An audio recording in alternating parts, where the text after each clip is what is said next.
একজন মুহাম্মদুর রাসূলুল্লাহ সাল্লাল্লাহু আলাইহি ওয়াসাল্লামের কাছে মালাকুল মউত যখন আসছেন তো আল্লাহ বলছে বন্ধুর কাছে অনুমতি নিয়ে ঢুকবে, অনুমতি দিলে ঢুকবে, নাইলে ফিরে আসবে। বন্ধু আমার, খবরদার অনুমতি ছাড়া যায় গর্জায় ঢুকা যাবে না।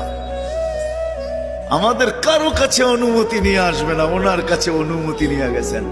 তারপরও বলছে শোনো, ঢুকার অনুমতি দিলেই কিন্তু হাত রাইখা দিবা না, আবার অনুমতি নিবা, রাখবা কি রাখবা না। বন্ধু যদি হ্যাঁ বলে তো রাইখো, যদি না বলে তো চলে আইসো।